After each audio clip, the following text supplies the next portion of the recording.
Well, hey, Mike here. Just kind of going through Gran Turismo 7 here. Just trying to make a video here to walk through. This is going to be pretty much 100% VR and what we can do in VR. And I'll give you some of my ideas and some of my, likes and dislikes about VR. As you can see here, we're just going through the car dealership. One of my one thing I don't like about Gran Turismo 7 is it only allows you essentially three cars to choose from for your first race. Or Gran Turismo 4, you had such a variety of cars and such a variety of races you can start with right off the bat. You didn't have to essentially pick one of these three. Because I remember, you could pick a Civic, a Miata. I mean, just a ton of little cars in the used,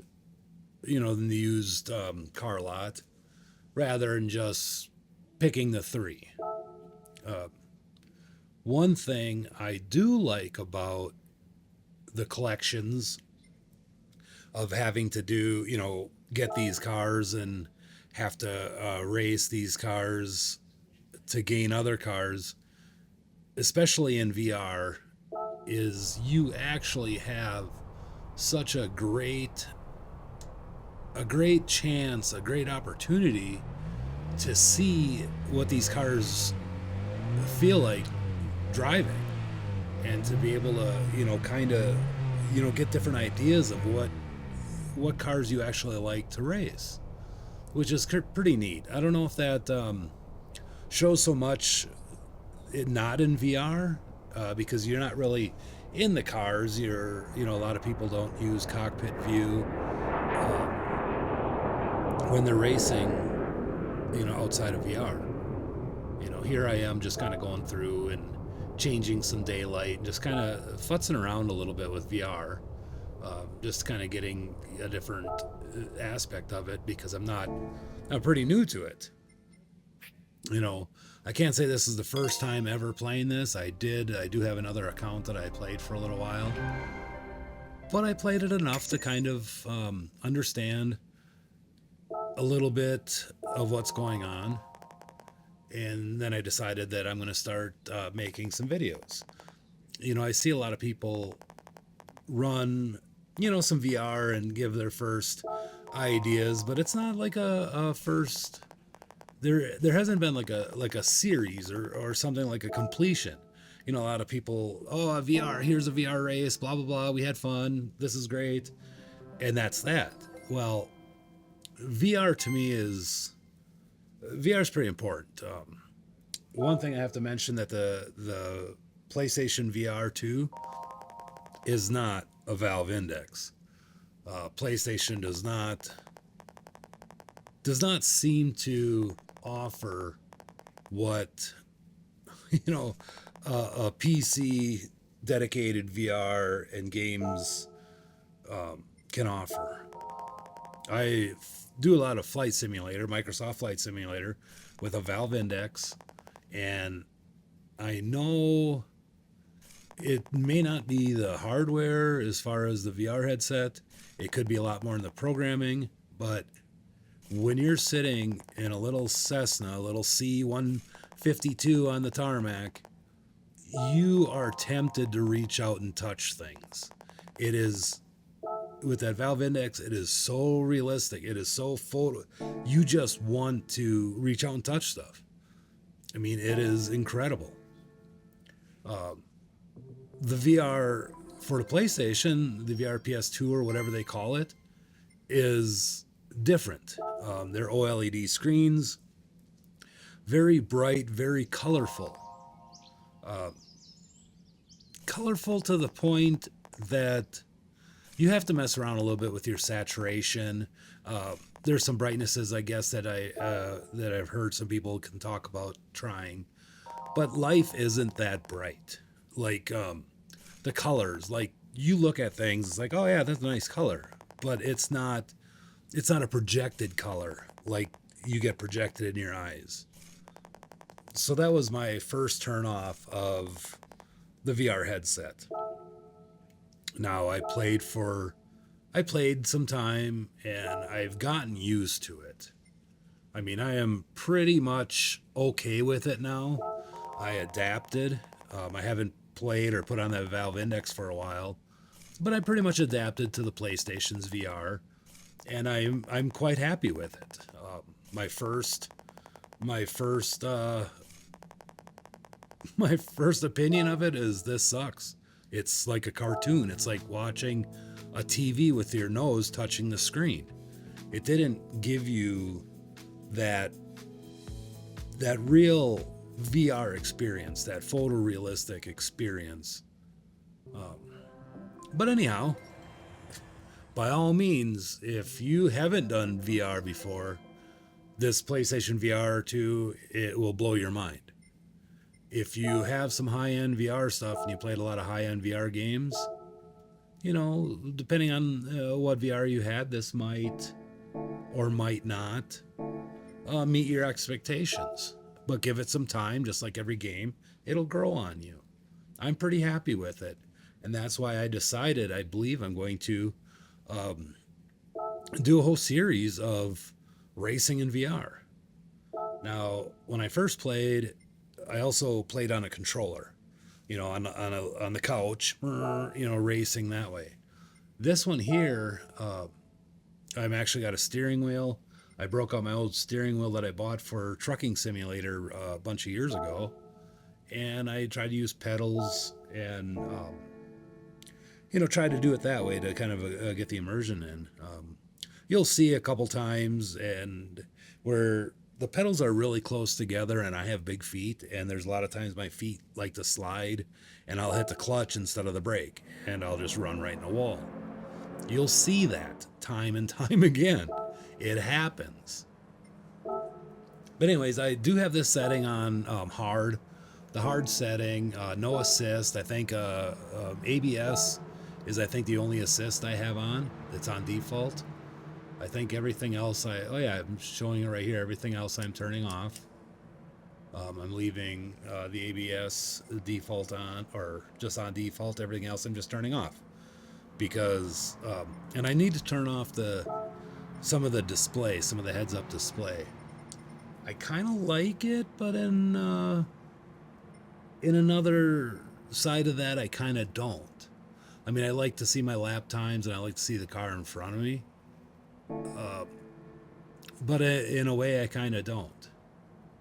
But anyhow, we got the Fit Hybrid here, and we're going to see how this goes.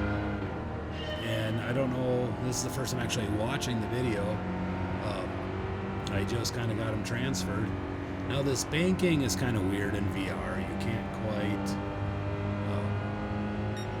it doesn't lean with you. You got to kind of tilt your head, which I guess is fine. Now, the graphics here, like I'm watching on the video, and I don't know if it's just how it's captured, but they don't seem really clear. They are much more clear inside the VR. You can see the numbers on a speedometer. I mean, you can see everything pretty decent. But it's a learning curve. But here we go. We'll just kind of let you watch as we finish up the race. And you kind of see, we'll go from there, but just kind of enjoy some of the driving, and I'll get back to you when I need to talk to you about something.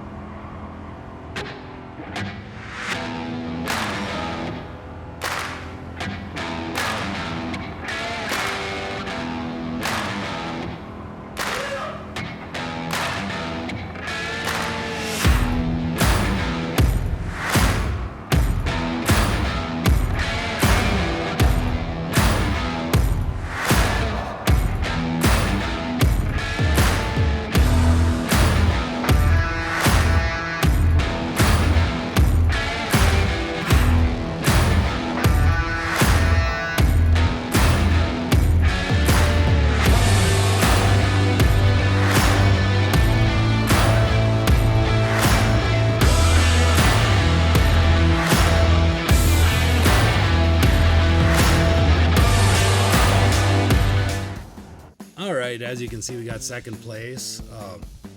One thing I'm also going to do with this game is I'm not going to settle for seconds, thirds, bronzes, silvers, or anything. We are getting gold the whole way, and I guess you'll see of how much time that I am going to waste doing that. You'll see sometimes, sometimes I watch replays to get screenshots, but here I am trying to go again and trying to go for that gold because we won't take anything less.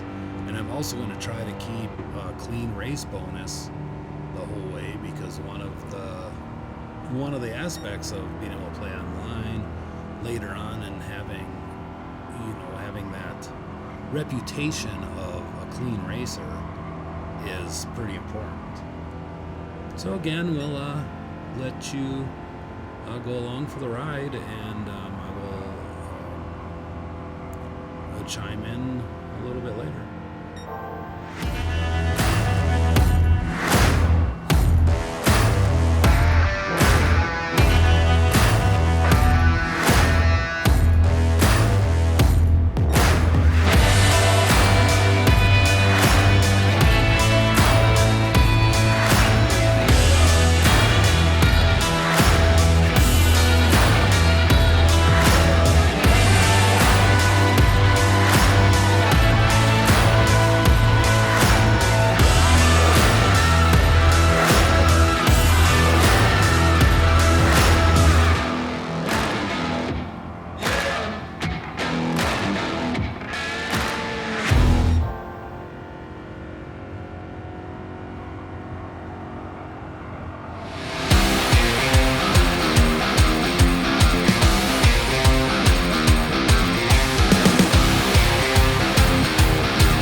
can see what I'm going to end up doing here is backing out, and I'm going to try another race so I can get a better car, and then I'm going to come back and revisit the other race, maybe with a faster car. I don't remember if I do any upgrades. I don't know if I have an air filter. I don't even think the tuning. I don't think the tuning shop is even open yet. But it was kind of frustrating not being able to get through. Again, this is set on hard difficulty, which makes it a lot tougher to beat your opponents. You just can't run away with it like you can if you have it set on easy or even normal. It seems to be way easy. So we're gonna jump over here on Maggior, and I was gonna look at different tires and see if I can buy different tires and put softer tires on, but I can't. I don't have anything to change to, so I'm pretty kind of stuck with the car I got. But here we're gonna run somewhere. You can see this one here. I think I do a little better. I think I mess up. I think I hit the wrong pedal, but if I take a little dirtier race, I'm going to take a little dirtier race. I'm just starting. I try not to lunge or dive bomb or do anything. I'm trying to do this to enjoy it and race clean. The clean race bonus gives you 50% more prize money, which in the long run is really helpful. I think I'm up to, I want to say a little over 100,000 credits, but there's some used car I want to buy, and that's 60,000, and I would not even have as much as I do without them clean race bonuses. We do get our roulette tickets that we have. They're usually the worst thing on the roulette wheel to get. You get the 10,000 credits. You don't get the car. You don't get anything substantial. My first time playing, I think my second or third roulette ticket, I won 100,000 credits. I mean, that really set me up to be able to buy and tune pretty much any vehicle at that time. This one isn't helping me so much. But you can see up there where it says final lap and the times. I kind of want to take that off because it takes away from a little bit of the immersion. But it's also kind of nice to know a little bit about what's going on. So maybe we'll keep it, maybe we won't. But here I go, I take a first place. I don't think I got the clean race bonus on this. There's a chance I could have, there's a chance I may not. I don't remember. We'll find out here shortly. No, I did not get the clean race bonus on that.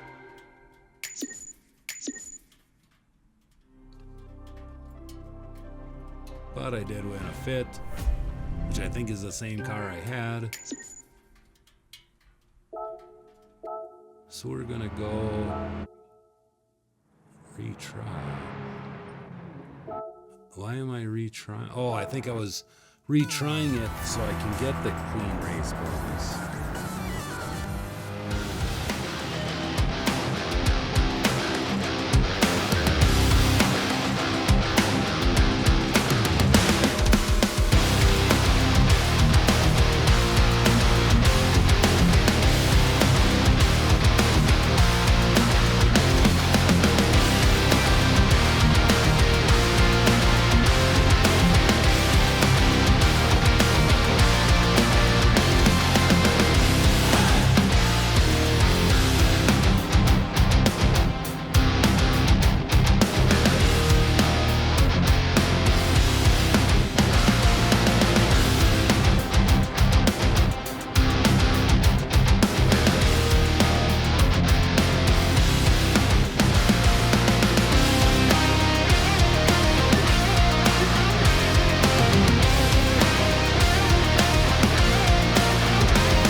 Alrighty, got my clean race bonus for that one.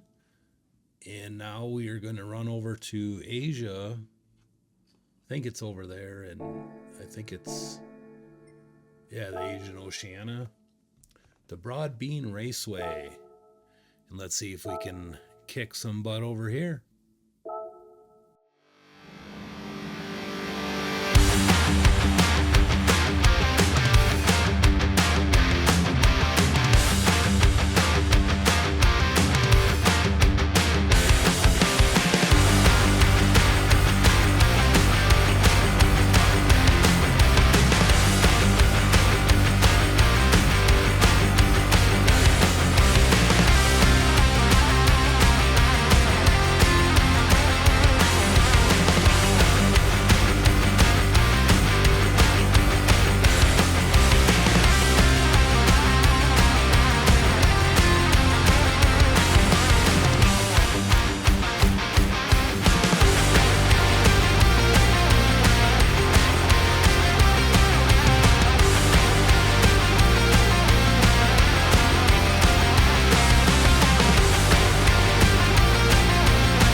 All right, there was another first place.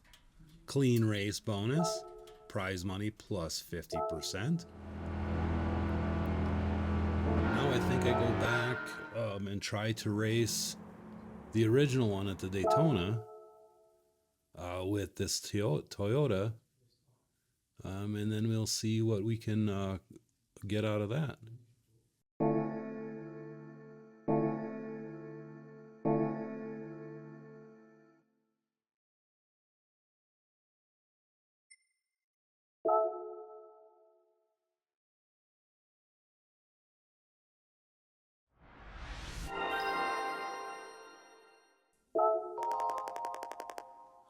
All right, well, I guess I didn't go back to that race yet. I think I go back to that race here in a little bit.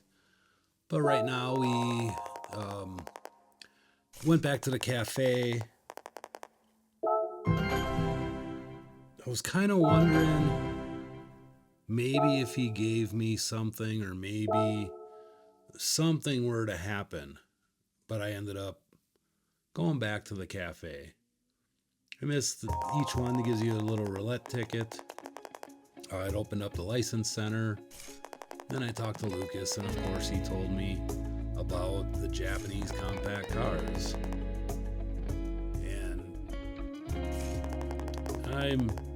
I kind of like some of the history. And you can read that instead of listening to me about what some of the history of these Japanese cars are. I just kind of wish that the compacts might have been like Civic or something rather than these new age ones. But all in all, it's gonna be what it is.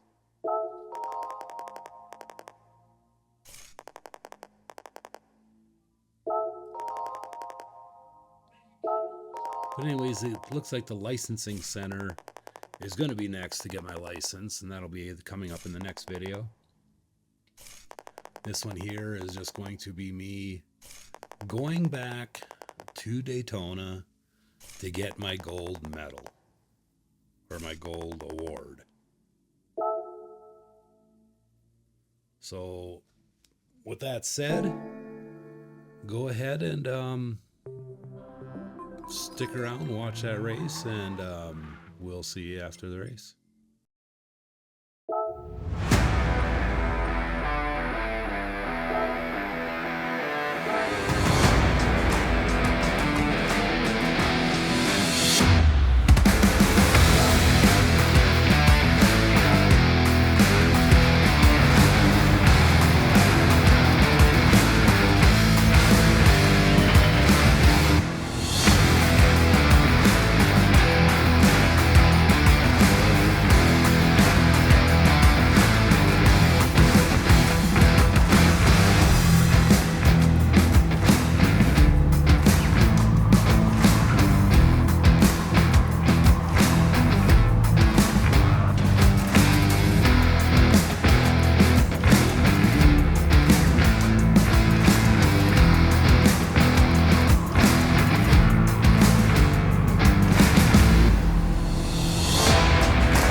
And there is the end of the Japanese compacts.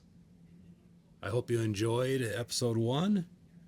Join me in episode 2, where I'm going to try to get all golds on my licensing. Anyways, if you liked the video, it doesn't cost anything to subscribe. We'll catch you later.